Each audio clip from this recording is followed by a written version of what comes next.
할렐루야. 주님을 찬양합니다. 주일 아침에 우리가 주님을 사모하는 마음으로 또 시간 또 말씀을 또 듣게 하셔서 감사드리고 좀 부족합니다. 많이 또 미천하고 연약하지만 또 함께 시간 주셔서 주신 하나님께 감사하고요. 짧은 시간이지만 함께 또 이주민, 특별히 이 땅에 온 나그네를 생각하는 그런 시간 되었으면 좋겠습니다. 제가 빈손으로 왔는데 선물을 좀 드리고 싶습니다. 따라서만 하면 됩니다. 손을 좀 모아주시고요. 예.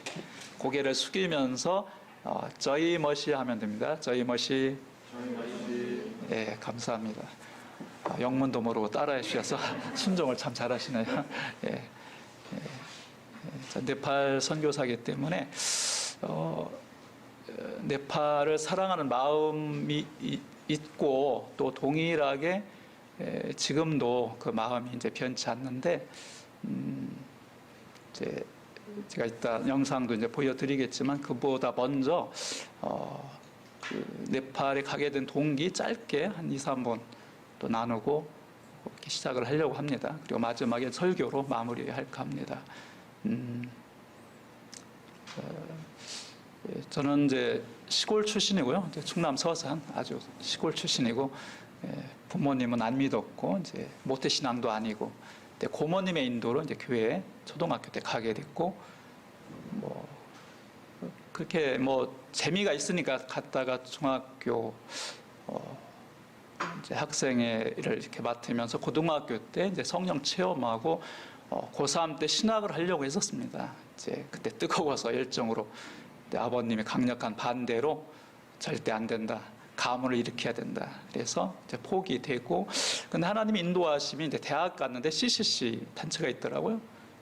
거기 연결되면서 1년 순원으로 훈련받고 또 순장으로 2학년 때부터 가르치면서 3학년 때 80년 세계 복음화 대성에 아마 나이 드시면 기억할 겁니다.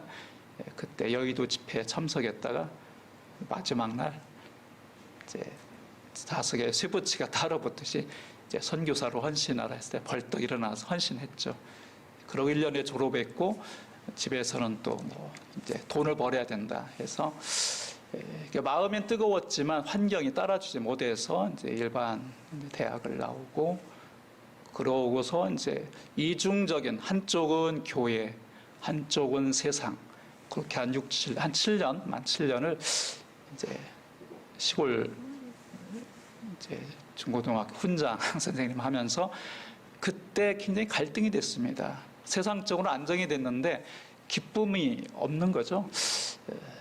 그러다 90년도에 하나님이 다시 부르시는 제 콜링의 시간이 있어서 제가 이제 다 좀 정리하고 이제 MDB를 들어가서 91년도 그때 우리 이제 뒤에 계신 박창원 교수님도 만나게 됐고 그러던 차에 하나님께서 이제 네팔에 가게 된 배경이 있는데 선교사로 헌신을 했지만 가기는 그렇게 내키지 않았습니다.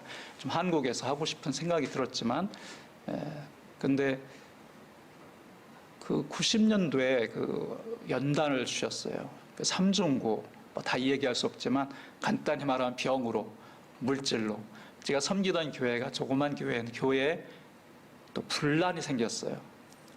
그 와중에 제가 회계 집사를 했는데 집사하면서 이쪽도 저쪽도 속할 수 없는 굉장히 그 갈등을 겪으면서 이게 뭐지?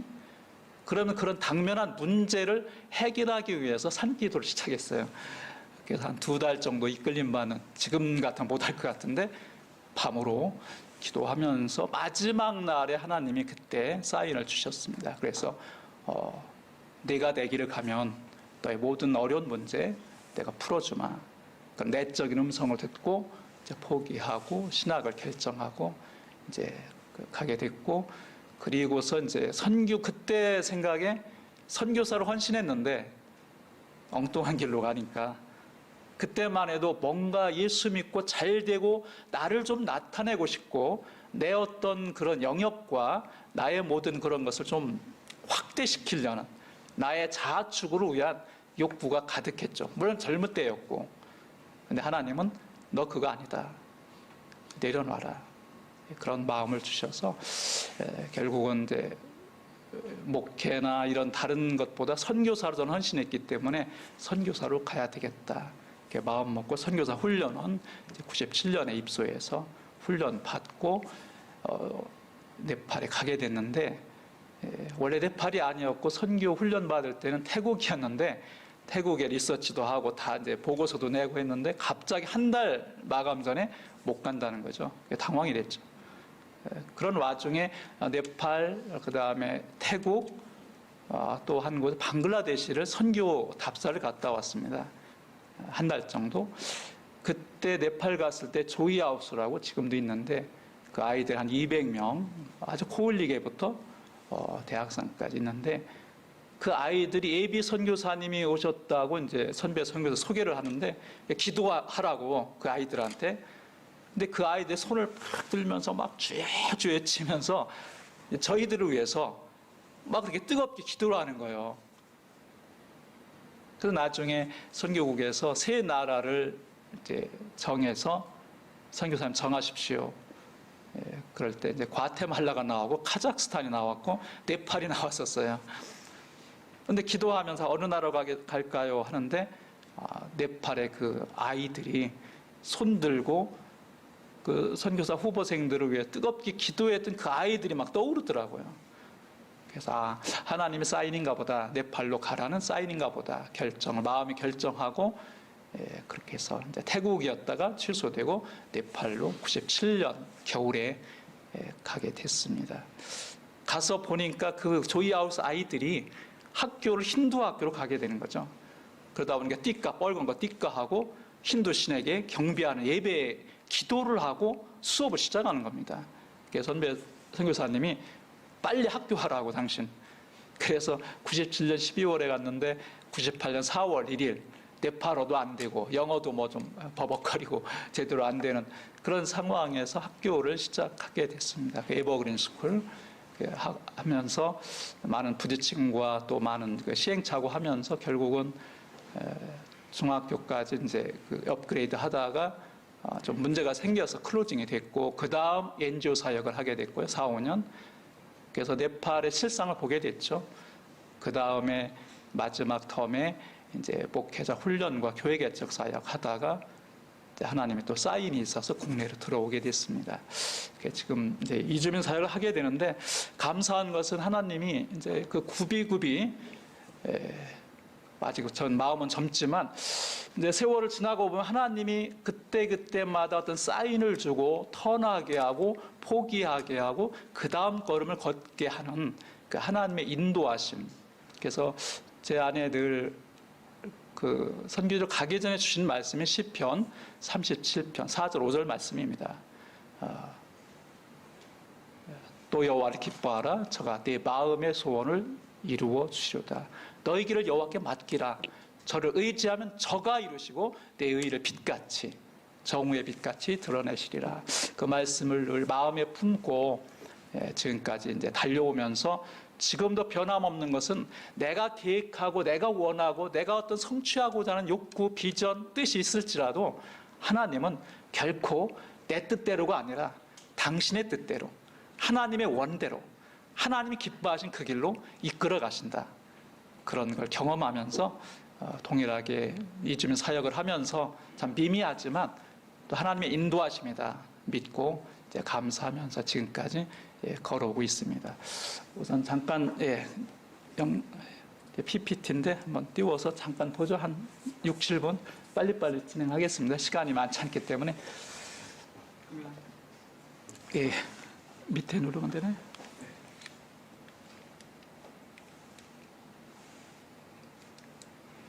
안 되는데.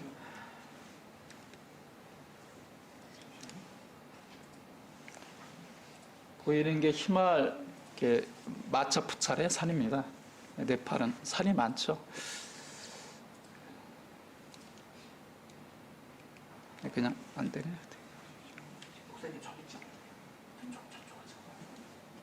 됐습니다. 예. 네팔 지도고요. 예, 네팔은 뭐 다 인터넷 통해서 많이 아시겠지만 북쪽으로는 티벳입니다. 장쪽인 티벳과 남쪽은 인도, 그 사이에 끼어 있는 누에처럼 길게 누워 있는 작은 나라인데 면적은 그래도 남한보다 큽니다. 남한의 1.5배. 물론 남북한보다 작지만 인구가 3천만 명, 수도가 카트만두고요. 카트만두 인구는 한 200만 정도 됩니다. 계곡으로 된 카트만두죠. 그래서 정치적으로는 힌두 왕국이었지만 나중에 세큘러 국가로 바뀐 그런 나라죠.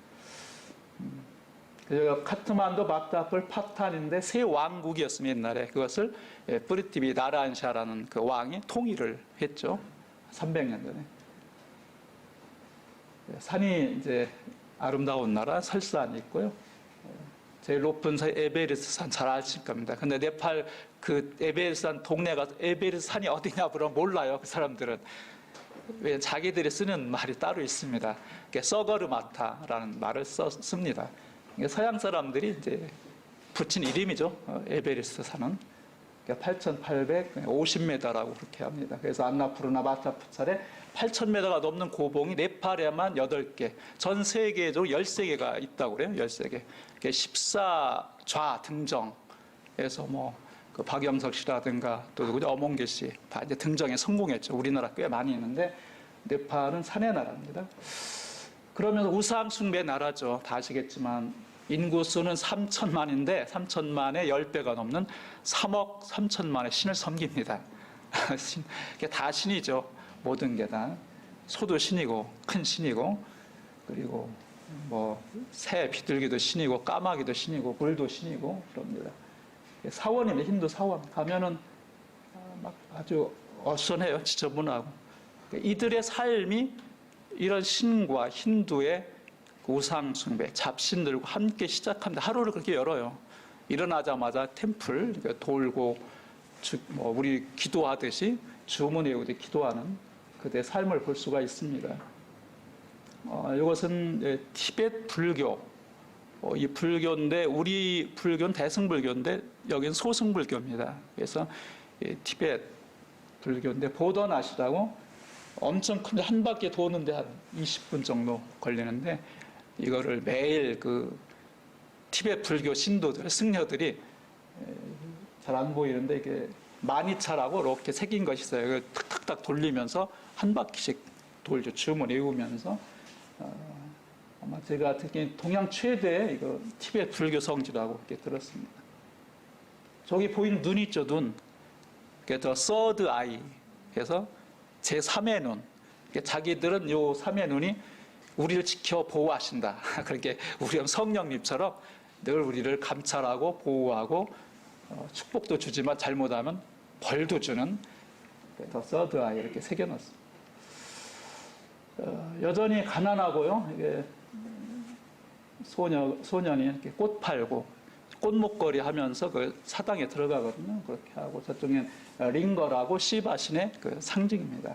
거기에 절하고 또 할 일이 없어가 이렇게 신전 앞에 낮잠 자기도 하고 누워 있고 대학을 나와도 취직 갈 때가 많잖아요.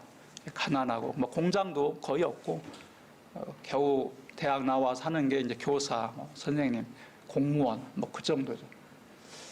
여기 나온 이제 그 근로자들이 겉보기엔 참 그렇지만 다 인텔리들입니다. 거의 고등학교는 거의 기본이고 대학 나오고 심지어 대학 교수하다가 여기 돈 벌 나와요. 이분들이. 그런데 이제 네팔 교회 갔습니다. 이게 쌈단 교회라고 이제 박다풀에 있는 교회인데 자그만 교회입니다. 그냥 함성 얹고 30명 하지만 꽉 차는 교회인데 얼굴이 굉장히 밝죠. 방문해서 함께 시간을 가졌던 거고요. 이 땅에 온 이주민이 굉장히 많습니다. 아시겠지만 약 230만 명이 와 있거든요. 약 전 인구의 5% 많이 와 있는데 대부분 돈 벌러 온 것이 목적이고 유학, 배움으로 해서 오고 또 결혼 이주민 그리고 난민, 탈북민 등등 해서 다 이제 이주민의 그 디아스포라라는 이주민 영역에 다 포함하고 있는데 적지 않은 수입니다. 230만이면 그렇잖아요.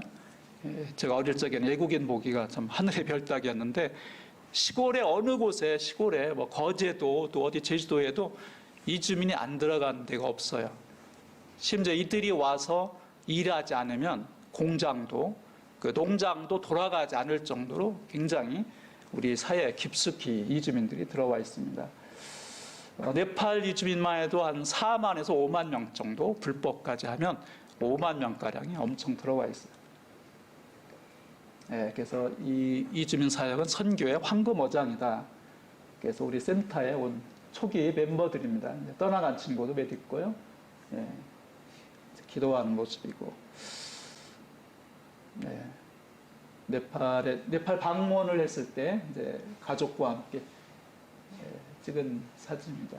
네, 니런전 형제인데 저 형제가 난산에 사역할 때 열심히 나왔던 친구인데 제가 네팔 갔을 때 가족 방문해서 복음도 전하고 함께 식사도 하고 사진 찍은 거고요. 센터 장면입니다. 조그만 아파트 얻어가지고 15명 앉으면 꽉 차는 작은 센터인데 우리 형제들과 함께 찍은 사진이고요. 이 사역을 하면서 하나님이 주신 말씀이 사도행전 28장 31절 말씀입니다. 마지막 말씀이죠. 다 아시는 말씀입니다. 하나님 나라를 전파하며 주 예수 그리스도에 관한 모든 것을 담대하게 거침없이 가르치더라. 그래서 저도 뭐 프로젝트 사역도 해보고 학교 사역도 했는데 결국은 남는 거는 사람이더라고요. 사람. 정말 그리스도의 말씀으로 변화된 한 사람. 네. 그들이 사회를 바꾸고 그들이 나라를 움직여가고 그래서 정말 변화된 진정으로 거듭낸 한 사람을 변화시키는 건데 내 힘으로는 안 되잖아 이게. 뭐 노력해도 울고 불고해도 결코 내 힘으로 바꿀 수는 없지만 결국은 성령님이 하시는 것이고 또 말씀이 하는 거고 그래서 말씀을 계속 전하고 가르치고 알아들을 때까지 호세아가 고멜을 향해서 계유했잖아요. 알아듣도록 그래서 꾸준히 마음을 열고 알아주도록 하는 것이 이주민 사역의 특징인데 그러기 위해 다가가기 위해서 마음을 열어야 되고 그래서 가끔은 좀 바닷가도 가고 뭐 이렇게 합니다. 예배하는 장면이고요. 그래서 말씀 양육을 통한 역파송이 저희 사역의 그 목표가 됩니다. 사역하면서 마가복음 2장 1절 12절 말씀 잘 아는 그 중풍병자를 내 친구가 들어서 지붕을 뜯고 달아내리잖아요. 예수님이 그들의 믿음을 보시고 연합된 그들의 믿음을 보시고 병이 낫는 그걸 제 마음에 주셔서 사역의 원리로 삼았습니다. 연합을 해야 되고 안산을 혼자 했는데 막 힘들더라고요. 뭐 청소부터 다 뭐 픽업까지 다 예배인도 혼자 했는데 힘든데 지금은 이제 화성으로 가서 화성 은혜의 동산교회와 연합합니다. 행사 때 지원도 하고 이렇게 차량 지원도 하니까 굉장히 좋아. 연합의 원리, 또 믿음의 원리, 기본이죠. 돌파의 원리. 어려움이 분명히 있습니다. 헤쳐나가야 될 어떤 과제와 난관도 있지만 지붕을 뜯듯이 돌파하는 원리 주셨고요. 마지막 순종의 원리. 그래서 이주민 사역의 원리를 말씀으로 잡고 나가고 있습니다. 그리고 사역의 초점은 중보적 선교, 품는 사역입니다. 기도죠. 그래서 매주 토요일 날 저희들 3시에 선교사님들 또 장로님 많지는 않지만 10여 명 내로 모여서 서남아를 네팔과 서남아를 위해서 중보기도 합니다. 품고 또 주일날에도 이제 중간에 네팔을 위한 기도를 합니다. 그리고 성육전 선교 돕는 거죠. 이들 도와야 됩니다. 어쨌든 통역에서 병원에 뭐 가끔 전화가 와요. 선교사님 도와주세요. 어디냐? 병원이에요. 그 의사하고 대화가 안 되는 거예요. 일상적인 대화는 되지만 의학적인 또 자기 신체의 어떤 그 상황을 정확히 표현을 못하니까 그래서 이제 그런 거 돕고 또 뭐 사역으로 이제 돕기도 하죠. 이제 전인적 도움이 필요하고 마지막은 생산적 선교인데 세우는 사역 초점을 둡니다. 말씀과 기도, 전도를 통해서 이들을 세우는 이 사역. 그래서 품으라, 도우라, 세우라. 그래서 하나님께서 품도세 비전을 주셔서 사역을 하고 있습니다. 네, 그 카트만두 전경입니다. 시내 그 산 위에서 찍었던 거고요. 네, 예배 드린 모습. 전 설교만 하고 이제 찬양하는 그 형제들이 찬양을 합니다. 네팔 찬양이 참 정감 있고 민요풍이고 굉장히 좋습니다. 시간이 되면 좀 하는데 시간이 안 되니까 넘어가죠. 예배하는 모습이고 안산 쉘터가 있는데 거기에서 이제 일주일에 한 번씩 지금 못 가는데 코로나로 가서 여기 장로님이 70다 된 장로님이 쉼터를 하셔요. 아주 열심히 네팔 한 번도 안 가시고 근데 열정이 엄청 뜨거워요. 안산 동산교회 장로님이셨는데 그래서 어떻게 소개가 돼서 거기 가서 네팔어로 이렇게 설교하는데 잘 됐습니다. 집중해서 네팔 예배하는 장면이고요. 요게 네팔 마덜이라고 이제 악기입니다. 마덜. 요거 북처럼 된 건데 교회마다 이것이 있어요. 기타하고 요것만 있으면 아주 훌륭하게 연주가 되면서 네팔 찬양이 됩니다. 토요일마다 우리 또 안산에서 또 지금 화성에서 토요일 이주민 전도, 거리 전도하는 모습이고요. 또 안산에서 시작된 추석과 설 때 이들이 이제 황금 연휴인데 그때 일을 안 차나요? 한 4, 5일. 그때 하나님 주신 기회다 해서 이제 2박 3일 정도 잡아서 저희 센터에 모여서 집중적으로 말씀 훈련합니다. 복음 강의를 하는데 그때 참여했던 우리 형제들이고 저 앞에 기타 치는 친구가 조이하우스 출신입니다. 저 형제가 제가 갔을 때 초등학교 5학년, 6학년 그 나이인데 지금 이제 여기 와서 유학하고 박사과정 한양대 호서대에서 박사과정 마치고 세종시에서 결혼해가지고 벌써 아들, 딸 셋 낳고 잘 살고 있습니다. 아마 네팔 가라고 하는데 잘 안 갈 것 같아요. 한국이 좋은지. 라주 형제가 지금 산양인도하고. 바다 한번 대구도 바다 갔는데 너무 좋아하더라고요. 네팔 산의 나라고 바다가 없잖아요. 나올 줄을 몰라요. 한번 가면 좋아가지고.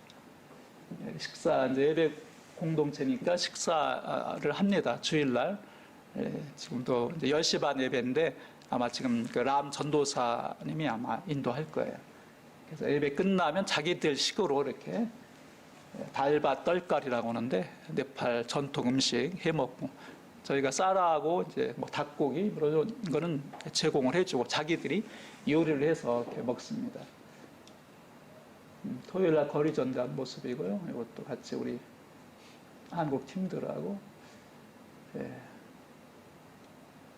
네팔 저기 크리슈나인데 네팔 가족이 저희 5층에서 3층에 내려와서 살고 있고요. 네팔에 가서 세미나 할 때 맨 마지막 같이 또 복음 세미나하고 함께 찍은 사진입니다. 요건 잠깐 설명한 1분. 요 뒷벅 형제인데 이 뒷벅 형제가 한국에 와가지고 1년도 채 안 돼서 그 화성 8탄면이라고 그 공장에서 일하다가 프레스에 눌려서 완전히 압괴됐어요. 그 열이 뭐 한 180도 막 있는데 그걸 이게 센서가 고장이 나가지고 이걸 꺼내지 못해가지고 막 불러가지고 친구들이 드라이버로 이게 막 수동으로 풀었다고 그래요. 그 사이에 완전히 녹은 거죠. 그래가지고 힌두 친구였는데 완전 지옥을 경험했죠. 한 수분 동안. 그 언어도 안 되고. 근데 병원에 이제 다른 친구 신방 갔다가 전 아무것도 아니에요. 옆에 뒷복이라는 친구가 있는데 한번 가보세요 해서 처음 만나게 됐죠. 이 친구 만나서 너무 안타깝더라고요. 그리고 회사에서 뭐라 그러냐면 다쳤으니까 필요 없다. 회사 기숙사인데 나가라는 거죠. 너무 속상하더라고요. 막 전화로 또 항의도 했는데 뭐 소용없어요.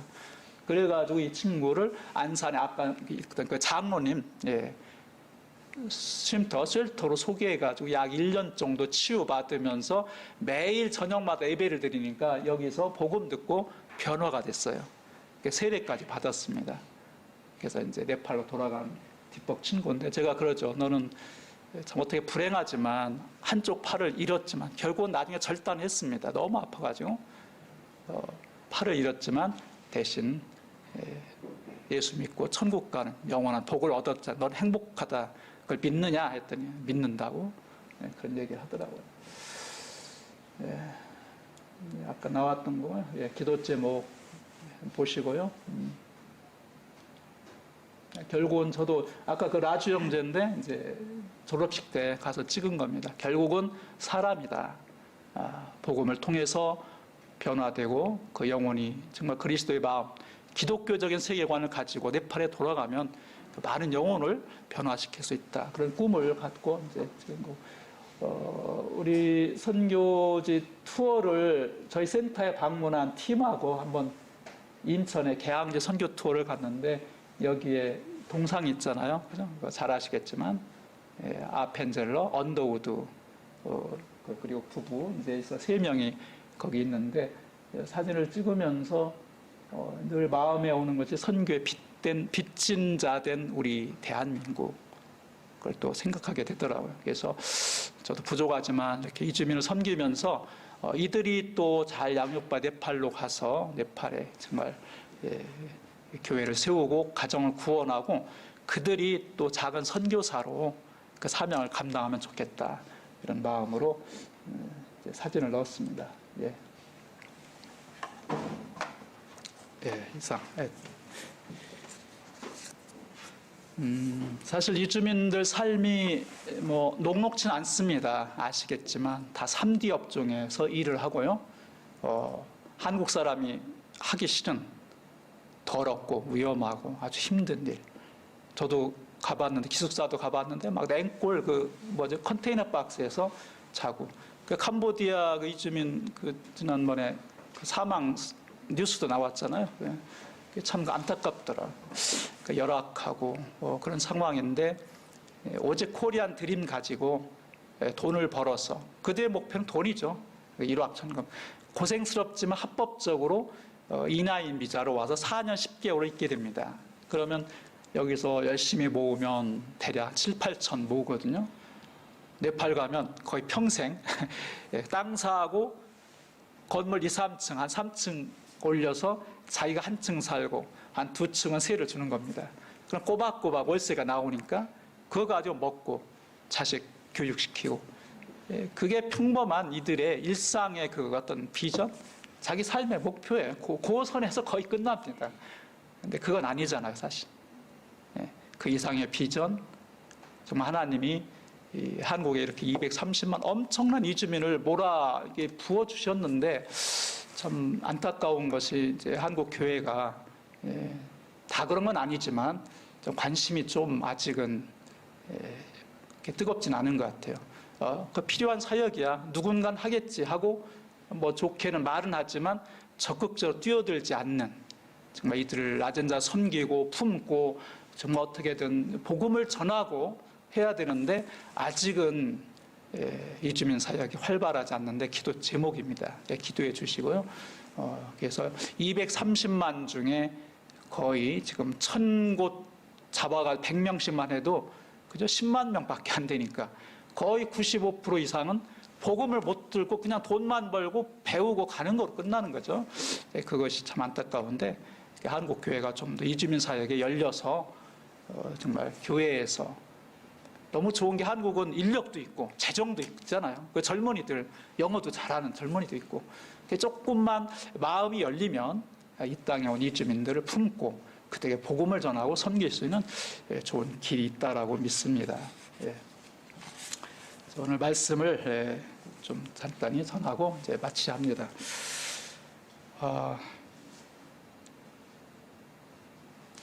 우리가 예수를 믿고 구원을 받은 것 참 큰 은혜입니다. 그죠? 은혜죠. 요새 은혜라는 찬양이 굉장히 많이 불려지는데 우리 믿는 기독교인이 저를 포함해서 꼭 알아야 될 세 가지가 있다라고 생각이 돼요. 아주 기본적인 거죠. 첫째는 나는 누구인가? 그죠? 나란 정체성. Who am I? 내가 누구인가? 근데 대개 자기 자신을 나는 이런 사람이요. 보이는 환경과 경력, 캐리어로 자기를 증명하려고 합니다. 근데 성경에서는 한마디로 다 아시겠는 나는 누구인가? You are sinner. 당신 죄인이라는 거죠. 결국 죄인. 피할 수 없는 겁니다. 그 다음엔 그러면 하나님은 누구인가? 그거죠.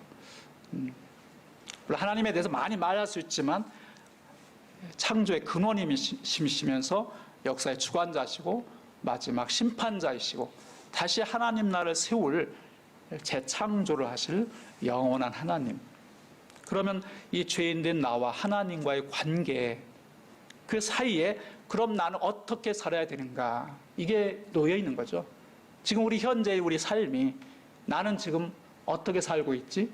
그리고 어떤 방향으로 가야 되지? 어떻게 살아야 되겠는가? 이것이 퀘션 마크입니다. 그래서 날마다 싸움에서 영적 싸움을 싸워 나가는 과정이라고 믿습니다. 그러나 중요한 것은 우리가 이 땅에 있는 것이 유한하다는 것. 아까 기도도 하셨지만 길면 100세, 그죠?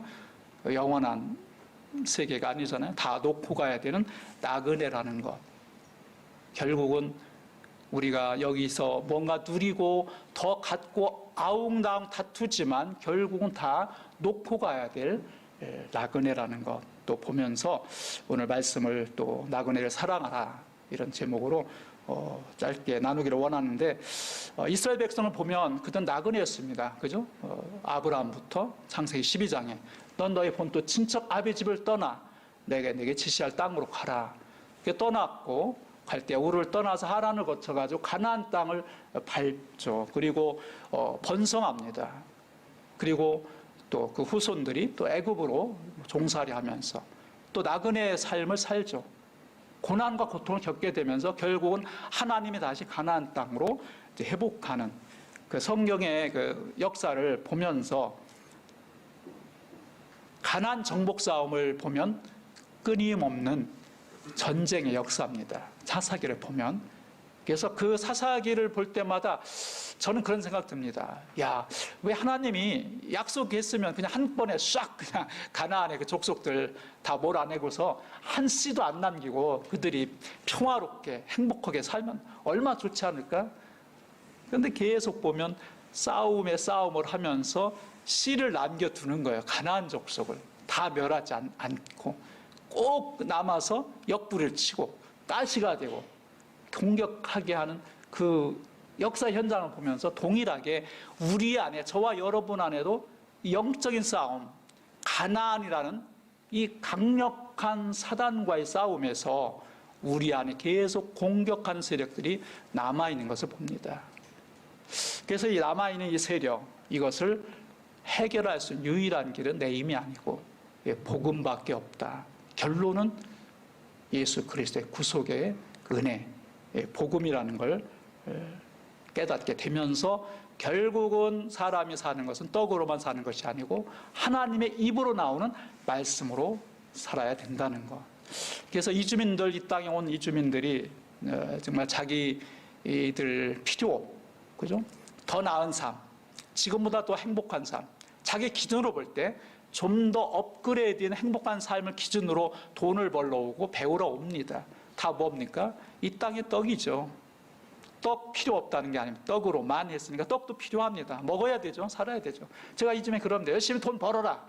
열심히 공부해라. 좋은 아내 만나 결혼해라. 자식도 많이 낳아라 합니다. 단 이거 기억해라. 떡은 영원하지 않다. 결국은 너희들이 누려야 되고 찾아야 될 것은 영원한 생명이다. 이 예수 그리스도다. 그래서 이들에게 이 복음을 전할 때 제일 걸림돌이 뭐냐면 내가 죄인이라는 걸 인정하지 못하는 거예요. 특히 힌두 세계는 굉장히 그 다르마라고 종교의식이 강해서 어려서부터 종교적인 삶입니다. 그래서 뭐 불교도 그렇고 뭐 힌두교, 뭐 이슬람도 뭐 그럴 겁니다. 아마 착해라, 선해라, 남 도와줘라, 옳은 일 해라, 도덕적인 설교가 뭐 그냥 꽉 찼습니다. 그러니까 심성도 착하고, 그죠? 옳은 일 하고, 남의 해코지 안 하고. 그래서 내가 죄인이 아니라는 거죠. 그 네팔에서도 전도하다가 젊은이한테 이 죄 얘기했더니 막 화를 내고 욕을 하고 도망가더라고요. 그런 경험이 있는데, 동일하게 이 땅에 와 있는 이주민도 많이 배웠지만 그들 사이에서 인텔이고 깨어있는 자들이라고 생각하지만 역시 대화를 해보면 깊은 속 내면에는 내가 죄인 아니야. 나 옳은 일 했어. 부모님께 순종하고 양심적으로 거릴 게 없고 뭐 도둑질한 게 있나, 뭐 간음한 게 있나, 남 해코지한 것도 없고 난 착해, 선해. 난 그래 죽으면 윤회를 빚잖아요. 힌두교도 불교처럼 더 좋은 거로 태어날 거야. 자기들 나름대로 극락에 갈 거야. 그렇게 생각하는 거죠. 그래서 이주민 사역의 가장 난점이 내가 죄인이구나. 이걸 깨닫게 해야 되는데 이게 쉽지 않아요. 그래서 계속 복음 강의하면서 죄된 나의 실존을 보게 하는 거기에 포커스를 둡니다. 계속 2박 3일 할 때. 그래서 내가 죄인이구나. 그걸 가르치는 거죠. 그 라지 형제가 그 네팔 시골에서 대학 교수하다 온 친구인데 저하고 교제하면서 그 얘기를 했어요. 죄인 얘기. 아니라는 거예요. 난 죄인 아니라고. 차근차근 말씀을 통해서 그 서너 살 된 애도 봐라. 부모가 가르쳤겠느냐. 근데 싸우지 않느냐. 욕심내고. 조금 더 커봐. 10대 되면. 서로 싸우고 도둑질도 하고 거짓말도 하고 더 나쁜 짓 하지 않아. 누가 가르쳤느냐. 이건 죄된 신풀 캐릭터. 인간 본연의 죄된 본성이 있어서 죄성이 있기 때문에 우린 죄인이다. 왜 사과나무가 열리느냐. 비유로 그러죠. 사과나무기 때문에 사과가 열리는 거죠. 그죠? 본성이 죄인된 본성을 태어났기 때문에 그럴듯하게 도덕적으로 포장했지만 죄인된 우리는 죄의 열매를 맺을 수밖에 없다. 어떻게 해야 되느냐?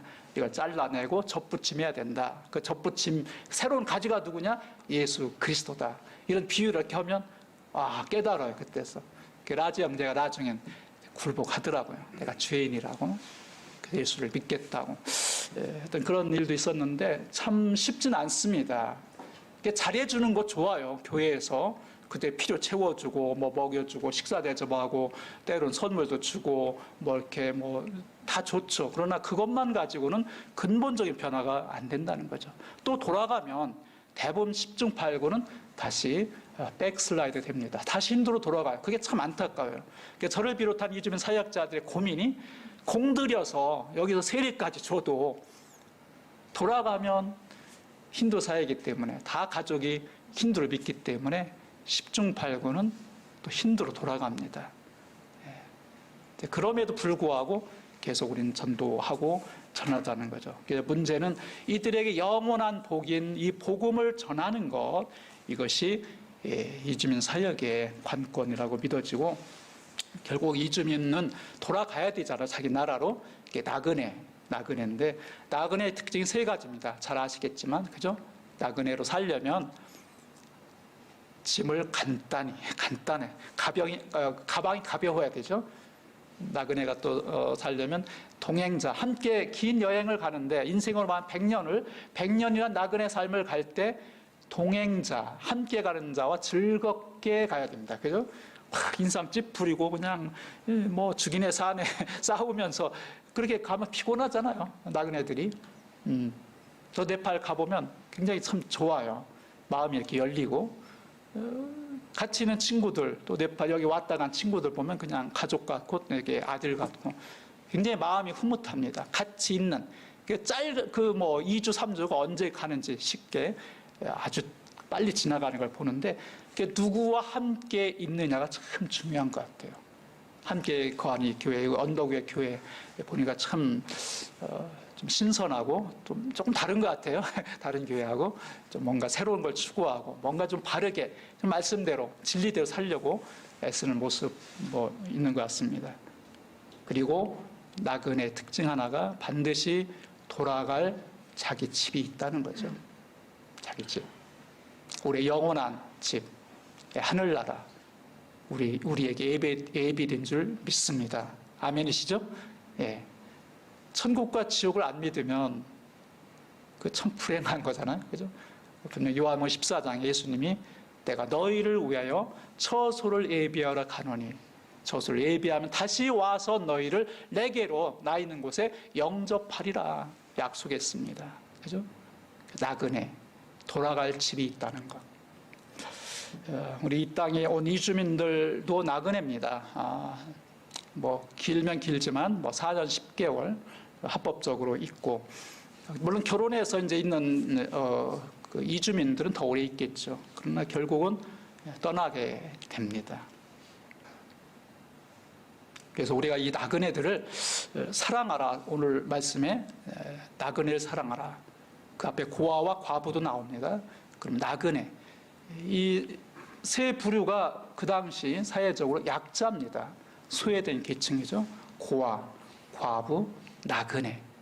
나그네는 쉽게 말하면 그 권리가 없는 거죠. 아까 라주도에 형제 나왔는데 여기서 네팔 여자와 같이 결혼했는데 그 아이들이 국적이 없어요. 한국 국적이. 고민하더라고요. 그런 친구들이 몇 있거든요. 한국에서 자녀를 낳았는데 둘 중에 하나가 한국인이면 국적에 올라가는데 호적에 올릴 수가 없는 거죠. 지금 사회에 큰 이슈거리가 이제 되고 있고 앞으로 더 대두될 겁니다. 나그네. 참 힘을 쓸 수 없는 거죠. 어디 의지할 수도 없고 자기가 어떤 권리 행사를 할 수 없는 그런 존재, 나그네의 삶입니다. 그래서 동일하게 우리는 나는 나그네가 아니다라고 생각할지 모르지만 저희도 분명히 이 땅에 잠깐 왔다 머물다 가는 나그네의 인생길임을 또 이 시간 상기해 보게 됩니다. 결국은 다 놓고 가게 되는 것이고 결국 남는 것은 영원한 생명이 남는 것인데 이 삶이 영원한 삶, 정말 하늘나라를 우리가 꿈꾸며 그날을 준비하는 지금 마라나테 신앙을 사는 우리로서 내 삶에 지금 내 안에 하늘나라가 이루어지고 있는지, 이루어졌는지, 그리고 이루어지고 있는지, 마지막까지 이루어질 것인지 이게 굉장히 중요하다고 생각이 됩니다. 구원은 다 아시겠지만 삼중적이잖아요. 과거적인 신분적인 구원, 현재 이루어지는 구원을 이루라 그랬어요. 이루어지는 구원. 그럼 마지막에 하나님 앞에, 하나님 보좌 앞에 설 때 마지막 성취되는 완성된 구원. 예, 우리는 그 구원을 향해서 지금 달려가고 있는 나그네 여정이 있다는 것이죠. 중요한 그겁니다. 저와 여러분이 이 말씀을 듣는 이 시간, 짧은 시간이지만 내가 이 땅에 누리고 이 땅에 취하고 싶은 것들, 이 땅에 뭔가 나의 왕국을 이루고 싶은 것이 많이 있을 줄 압니다. 저도 있습니다. 거룩한 비전이죠. 그게 나쁜 건 아닙니다. 그러나 잊지 말아야 될 것은 이 땅이 나의 집이 아니라는 것. 영원한 천국, 영원한 하늘나라, 네팔만 뻐러메슬고 라저, 더 킹덤 오브 갓, 하나님의 나라가 예비되어 있다는 것. 누가 취합니까? 이 안에, 제 안에 이미 하나님 나라가 이루어진 자가 동일하게 그날에 들어갈 수 있는 자격을 얻는다고 저는 믿습니다. 예.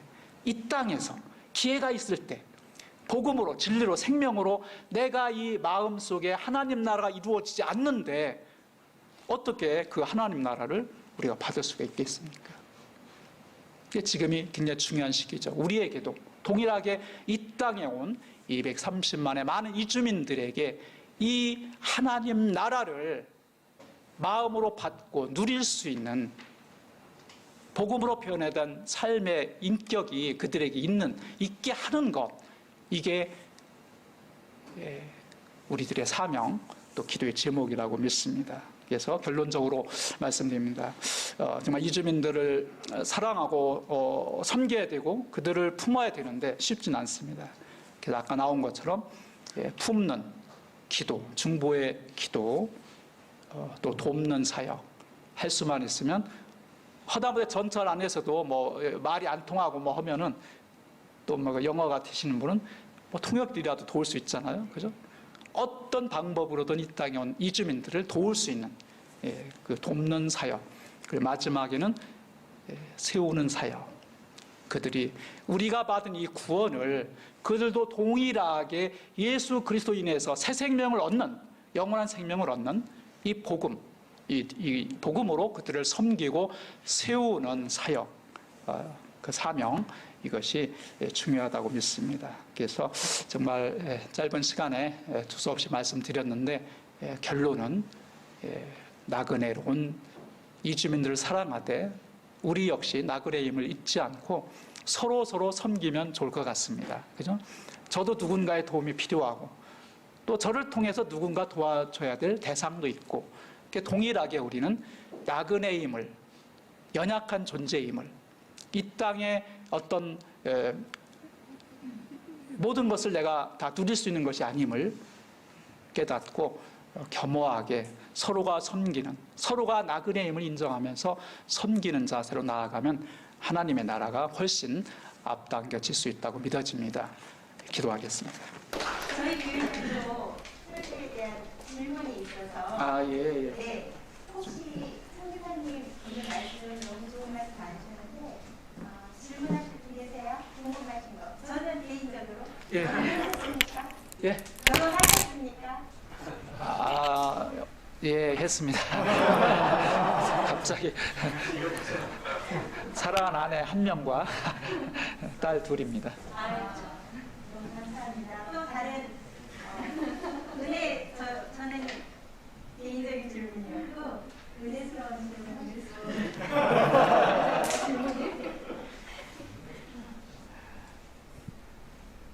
아무거나 물어봐 주세요. 아무거나. 뭐. 없는 거. 제가 사실 예승의 의미가 궁금했는데 먼저 얘기를 해주셨고요. 예, 예. 성교사님이 잘 얘기를 해주셨고, 한 가지는 몇 년 전에 우리가 한국에 이제 그 예멘에서 난민들이 많이 왔잖아요, 제주도로. 예, 예, 맞습니다. 예. 그래서 그때 조금 그 이제 좀 반대하는 그런 분위기들도 많이 있었는데, 한편으로는 한국 교회에서 많이 그거를 주도했던 것 같아요. 예, 예. 근데 목사님, 제가 성교사님 말씀대로 성경에 나그네를 사랑하라 이런 말씀도 있고 한데, 성교사님 생각에는 어떻게 해서 좀 교회가 그렇게 좀 하게 되는지, 또 실제로 이주민 사역을 하시는 성교사님 입장에서 그런 것들을 좀 경험하면서 교회가 그렇게 반대하는 걸 경험하면서 또 어떤 마음이 드셨는지 그런 걸 조금 얘기해 줄 수 있을까요? 예, 예, 그래요. 예, 2가지 얘기할게요. 먼저 그 예멘 난민 이야기인데, 저도 그 사건이 막 이렇게 일어나면서 그 난민 세미나에 참석했었어요. 그때 이영로 목사님 그 교회에서 할 때 하면서, 그때도 이 문제가 이슈가 되면서 이제 옹호하는 편과 반대하는 편이 같이 이게 토론이 막 되었거든요. 그래서 저는 이게 옳다 저게 아니다가 아니라 그중에 난민 사역을 실제 하시는 그 선교사님 이야기가 마음에 들어옵니다. 불이 났어요. 갑자기 불이 나서 뛰쳐나왔어요. 옷이 없어요. 먹을 물도 없고. 그러면 그 생명을 살려야 되지 않겠느냐. 난민들은 어쨌든 그날에 살 수가 없어서 뛰쳐나왔는데 우선 살도록 받아줘야 된다. 이제 이런 게 주장을 하더라고요. 전 100% 동감하고 그 나그네로 그들을 품고 해야 되는데, 또 하나 반대 그 의견들은 그들이 대부분 무슬림들인데 의도성을 가지고 온다. 예멘뿐 아니라 거의 지금 이맘들이나 여기 엄청 많은 거 아시죠? 제가 안산 사역했는데 그 무슬림 사원이 있습니다. 심지어 지금 남양에도 조그만 도시인데 읍인데도 사원이 생겼어요. 기도처가. 엄청나게 이렇게 무슬림이 번져가는데 그냥 두면 안 된다. 그들의 목표는 한국을 몇 년도는 잊어버렸는데 하여튼 그 해까지 이 무슬림으로 이제 어떤 그 털을 닦는 한국을 무슬림화하겠다, 그런 비전을 가지고 이맘들이 엄청 와 있거든요. 그래서 그거를 간과할 수는 없습니다. 그래서 지금 대구에 또 그 세우면서 지금 이슈화도 되고 있고, 인천에도 그 세운다겠다 뭐 반대로 해가지고 막혔죠. 뭐 이슬람 대학 들어온다는 얘기도 있었고, 하여튼 뭐 여러 이야기들이 있는데 한마디로 말하면 교회가 깨어 있고 영적 분별력을 가져야 되는 건 분명합니다. 왜냐하면 그들의 목표와 우리의 목표가 다르니까. 그래서 결국은 한 배에 탈 수는 없죠. 그들에게 뭔가 우리가 공격으로 복음을 전할 수 있도록 한국 교회가 저는 깨어 있어야 된다고 생각됩니다. 그냥 무서워가지고 그들의 실체를 잘 모르면서 무서워서 무조건 뭐 도와주지도 않고 무조건 배격하는 것도 능사는 아니고, 그렇다고 다 좋아 오케이 다 해서 수용하고 그들과 동화해서 무슬림화 되어가는 것도 아닌 것이고, 결국은 그들의 필요를, 육적 필요는 채워주되 영적으로는 우리가 분별력 갖고 좀 대적하면서, 결국은 우리가 깨어 있으면 복음으로 충만하면 그들을 오히려 역선교에서 크리스찬을 할 수 있는 오히려 좋은 기회가 될 수 있지 않을까 이렇게 생각을 합니다. 네, 좀 됐습니까? 네. 저는 이제 모든 선교사분들의 가정사가 참 궁금한데요. 예. 그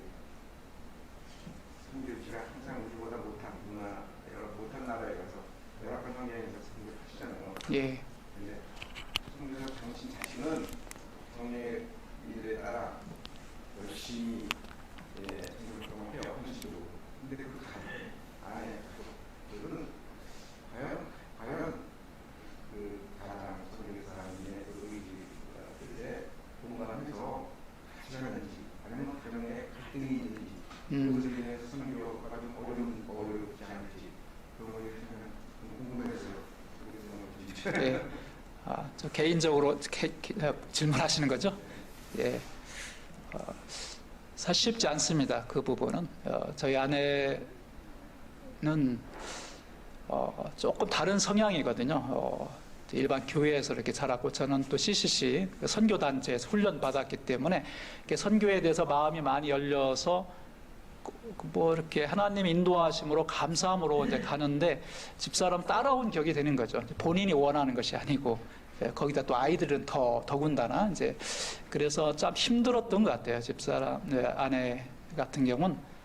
그래서 쉽지 않죠. 모든 게 상황 뭐 이제 물도 거긴 또 나쁘거든요. 석회수고 그다음에 뭐 쌀도 다르고 뭐 그런 보이는 환경, 아이들 교육 문제 그것 때문에 상당히 좀 초기에 힘들었고 하여튼 그런 뭐 스트레스일 수도 있을 수 있다라고 생각되는데 2003년도에 2002년도 첫 안식년 와서 건강 검진했는데 그때 이제 암이 발견됐어요.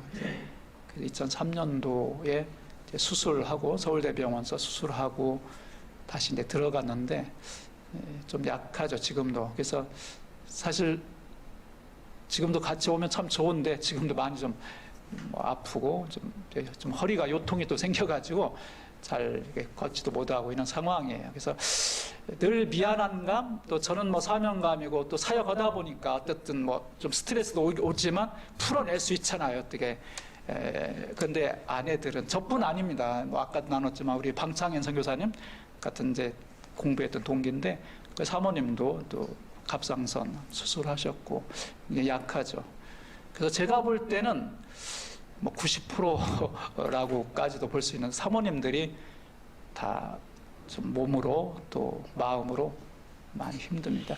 저는 그걸 두 가지로 봅니다. 하나는 하나님이 주신 어떤 시련, 연단의 기간이어서 특히 선교사님을 세우는 기간일 훈련일 수도 있고 또 하나는 뭐냐면 선교지의 그런 모든 상황을 우리가 다 뭐 개선할 수는 없지만 그런 걸 통해서 우리가 영적으로도 그렇지만 선교지의 모든 상황 보이는 것 보건이라든가 그죠 의료 병원 이런 것도 좀 개발이 되는 이제 그런 차원. 그건 뭐 어떤 특별한 사명을 받은 분 해야 되겠죠. 비전.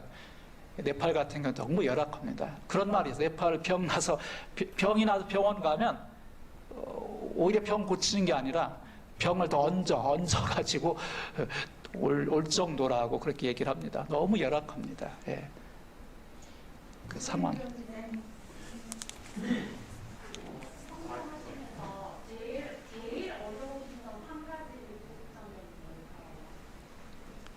예. 근데 네팔에 있을 때하고 지금하고 좀 다르긴 한데 네팔에 있을 때는 어려운 게 뭐냐면 팀워크입니다. 뭐 다 공감하시겠지만 교회 안에도 그렇고 같은 선교부 아닌데도 뭐 형식적으로 보이는 건 뭐 유니티가 잘 되는 것 같아요. 회의도 하고 하는데 어떤 사역이나 뭐 이렇게 계획하고 어떤 뭐 어젠다가 나와서 할 때는 다 달라요. A 선교사는 이렇게 하는 게 좋지 않겠는가? B는 아니다, 이게 좋다. 그래서 그런 부분들이 사역의 현장 속에서는 좀 어려웠고요. 그래서 제가 이제 선교부 대표할 때는 그랬습니다. 개인의 의사의 호불호와 상관없이 어젠더가 나와서 회의를 해서 최종 결정된 결의안에 대해서는 무조건 오케이 하고 따르자. 이의를 달지 말자. 그렇게 하면서 이끌어왔는데 참 쉽진 않은 것 같아요. 같은 선교사 사회 안에서 양보하고 자기를 내려놓는 것 그런 것들이 물론 뭐 경제적으로 사역이 뭐 좀 안 돌아가고 뭐 이런 것도 있지만 그건 부차적인 문제였고요. 또 이 이주민 사역하면 가장 어려운 사역은 뭐라 할까? 그거죠. 뭐 전 분명히 선교사하고 선교사 정체성을 가지고 있지만 일부 교회 다는 아니지만 잘 여겨주지 않는 선교사로 이렇게 잘 이렇게 대접받는 것이 아니라 그런 어떤 해에 있는 선교사보다 이렇게 좀 생각하는 그런 것도 있고 그런 것들이 나쁘다기보다는 감수해야 될 부분 이고 또 하나 어려움은 이 선교 사역이 이주민 사역이 중요한데 이걸 어떻게 한국 교회 좁게 말하고 우리 성결교단 교회 확산하고 함께 이 귀한 사역을 공유하고 나눌 것인가. 이게 이제 기도 제목이고 풀어나갈 숙제라고 생각이 됩니다.